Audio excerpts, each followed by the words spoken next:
everyone, today I'm going to be reviewing two books, and those books are Daughters Unto Devils by Amy Lukovics and Blood and Salt by Kim Liggett. Both of these books have pretty spooky atmospheres, and I really wanted to get this video up either right before Halloween or on Halloween, but unfortunately few days before Halloween I came down with a cold, so I've been trying to get over my cold, so if I sound kind of weird, that's why. Unfortunately, I'm not going to have this video up until right after Halloween, but oh well, better late than never, right? But I did get to read both of these books around Halloween. Reading these did get me into the Halloween spirit, so I really enjoyed that about them.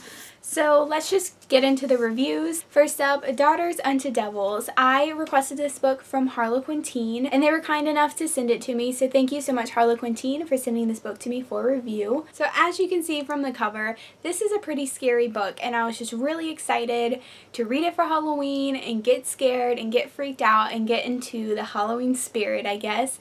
And this book definitely achieved that. It's a very short book, so one you could read just in one sitting, late into the night, and just be thoroughly creeped out. Just for a little bit of a summary, it is a historical setting. It's not set in present day, but I'm not sure the exact year it's set in. But basically, we follow a girl named Amanda, and she has a very big family. They live in a cabin up on a mountain, and when the book starts, it's about to be wintertime, and her father hears that this is going to be like the worst winter ever, and the snow is going to be relentless, and they're going to be snowed in, which is a problem because the previous winter was pretty bad, and a lot of bad things happened to her family. You don't know exactly what happened at the beginning of the book, but it's definitely hinted at some really bad things happened last winter, and we don't want that to happen again. They're going to move the whole family down the mountain into a prairie and find a new home to stay in the prairie where it's not going to snow and where they can escape the dangerous upcoming winter and not have a repeat of last winter. So the whole family loads up in the wagon with all the horses and an ox and all of that, and they make their way down to the prairie. It definitely gives Oregon Trail vibes. If you've ever played that computer game when you were little, it reminded me a lot of that game, but kind of an evil version. Well, that game was pretty evil in itself. I mean, a lot of really bad things happened in that game. It was pretty scary. But anyway, it's kind of like Oregon Trail, but with demons, kind of. Yeah, they move to this prairie. When they get to their new house, they walk inside, and the whole inside is just covered in blood. And the dad's like, don't worry, I'll fix it. We're going to live here. Everything's going to be good. That's just the premise and setting of the story. And I will say this book did freak me out. It was pretty creepy. It's definitely kind of a story, I don't know, I feel like a story you would like tell around a campfire or something. But it was pretty scary. And I ended up giving it a 4 out of 5 stars because I felt like it accomplished what it set out to accomplish. I mean, it wasn't like the most well-written book ever, and it didn't blow me away or anything, but I felt like it accomplished what it set out to accomplish, and so that's why I gave it such a high rating. I really ended up enjoying Amanda's character. To throw more drama into the story, she finds out at the beginning that she is pregnant, and that is not acceptable in her family, so she doesn't really tell anyone. So that's something you can find in the summary. It's not a spoiler. You find it out at the very beginning. So she's kind of has a lot of inner turmoil and struggle over the fact that she's pregnant and she's not supposed to be, and what's her family going to do to her. And so she starts thinking that, you know, maybe she's evil, and all of this really crazy stuff starts happening at their new home in the prairie, and she doesn't know if she's causing it or if there's some other demonic presence around causing it. But I ended up enjoying Amanda's character, and I felt attached to her. I felt invested in the story mostly because of the characters. There's a lot of family dynamics too.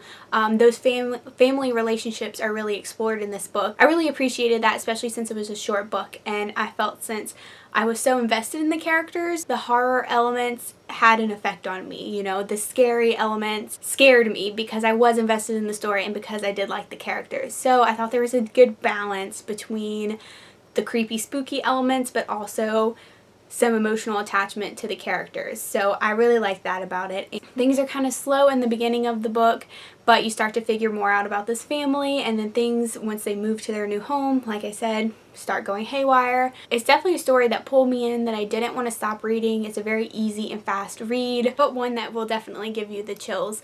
Of course, you know, don't read this book if you get scared very easily. Like I said, there are kind of themes of possession, demons, and pregnancy. If those are touchy topics for you, which understandably so, you might want to stay away from this book. Although, you know, it is still young adult, so I don't think it takes it too far, but that's kind of what the horror elements surround, I guess. I thought it was an effective story that really gave me the EBGBs, and I loved all the mystery and secrets, and I really ended up enjoying the characters, which surprised me. So if you're looking for a scary story, I thought this was a pretty good one. Next up is Blood and Salt by Kim Liggett. This one definitely has a very creepy, spooky atmosphere. However, I wouldn't say this book is necessarily scary. Definitely not like Daughters Unto Devils, not really as freaky as that one. But in this book, we follow a girl and her twin brother. The girl is our main character, but her twin brother does play a big role in the story. They've lived in New York City all of their life with their mother. They don't know who their father is. Her mother has always told them stories of their ancestors and where she came from, which is this city in Kansas called Cuvira. I'm not really sure how to say it, but that's where her mother is from. She's always told them stories about this place, and it's these crazy stories that have to do with like magic and supernatural stuff. And our main character, Ashlyn, has never really believed it, but she's always just gone along with it to make her mother happy. One day her mom disappears, so Ashlyn and her twin brother go out to find their mother and figuring out what's going on with this place called Cuvira. And when they get there, it's basically this village cult area that is set in the middle of a cornfield. There's a lot of crazy stuff going on in this place. The people know who Ash and her twin brother are, so they take them in, start preparing them for this ancient like ceremony that's like 500 years in the making. This place is also kind of like set back in time a little bit. Like, this book takes place in a modern era, but this Vira, whatever place is kind of like stuck back in time. So Ashlyn and her twin brother just kind of play along with all these people, go along with whatever they're doing so that they can find their mother and get out of there. But things aren't exactly what they seem, and some secrets come to light, and Ashlyn and her brother start figuring out some things about this community and what's really gone on in the past and about their ancestors and everything, and just things go really crazy. So the cornfield aspect and all the creepy cult people do give this book a dark atmosphere, a spooky atmosphere, but it's more of like a magical, supernatural story. It's definitely different than any book I've ever read before. You can't really place it into a category, but I ended up enjoying it. I gave it probably like a 3.75 out of 5 stars. I wanted to give it a 4, but it didn't really reach that point for me. It's one of those books that the beginning was really, really strong and totally pulled me in, but then as it went on, I kind of felt less invested and not so much into the story, and then something would happen and I would get sucked in again and really enjoy it. There are points where I'm like, man, I'm only going to rate this like a 3-star. Then something really awesome would happen. I'll be like, oh my gosh, this is totally a 4-star book. So I just constantly went back and forth. It wasn't a very consistent read for me. At points I really, really loved it, and at other points I was kind of bored. So yes, I kind of had mixed feelings about it. But by the end of it, I really loved the characters, and the story got super dramatic and crazy at the end. So I can't wait to see where it's going to go in the sequel. I really liked the characters in this book. Our main 2 characters, Ashlyn and her twin brother. I love the dynamics between those 2 characters and how they function as twins. And we also meet some really interesting characters in this cult community. There's some great side characters that really lightened up the story and that really made it more intriguing. There is a romance between Ashlyn and a boy she meets in this community. He's very strange.